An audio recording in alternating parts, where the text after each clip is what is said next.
याद करिए, आज से 9 वर्ष पहले बुंदेलखंड की प्रॉपर कनेक्टिविटी नहीं थी, सड़कें गड्ढों में तब्दील थी, माताएं और बहनें सिर में मिट्टी का घड़ा लेकर के पूरी जिंदगी उसी में गुजार देती थी, पानी ढोने में ही। ऐसा नहीं कि पानी कम रहा हो, यमुना जी और बेतवा जी का संगम जहां हो, वो जिनिया, वह जनपद पानी के लिए तरसता था, नौजवान पहचान के लिए तरसता था। माफिया हावी थे, बालू माफिया, भू माफिया, खनन माफिया जनपद पर हावी होकर के गरीबों का शोषण करते थे। परिणाम था कि पूरे जनपद ही नहीं, पूरे प्रदेश और देश के अंदर लोग शक की निगाहों से देखते थे। बहनों और भाइयों, आज मुझे बताते हुए प्रसन्नता है, पिछले 12 वर्ष में प्रधानमंत्री मोदी जी के नेतृत्व में हमने बदलते हुए भारत को देखा है। बदलता हुआ भारत आज प्रातः काल आपने देखा होगा,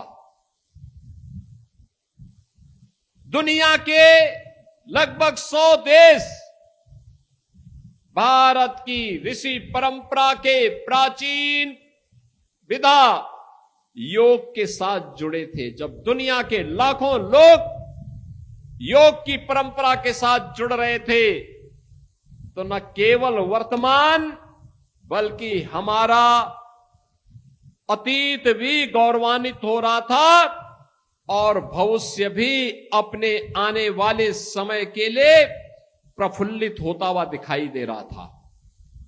योग भारत की ऋषि परंपरा की देन है, भारत के योगियों की देन है, उन विभूतियों की देन है जिन्होंने योग की परंपरा के माध्यम से भारत की ज्ञान की विधा को वैश्विक मान्यता दिलाई थी। आधुनिक काल में प्रधानमंत्री मोदी जी ने योग की इस विधा को वैश्विक मान्यता दिलाई और आज हमने 12वें योग महोत्सव के साथ जुड़ करके अंतर्राष्ट्रीय स्तर पर एक बार फिर से भारत की पहचान को दुनिया के सामने प्रस्तुत किया है। कुंभ का आयोजन हजारों वर्षों से, मोदी जी ने कुंभ के आयोजन को भी मानवता के अमूर्त सांस्कृतिक धरोहर के रूप में मान्यता दी। भारत की परंपरा को अब दुनिया मान्यता दे रही है। अब पहचान का संकट नहीं है, ये पहचान का संकट इन्होंने पैदा किया था जो जातिवाद की राजनीति करते हैं।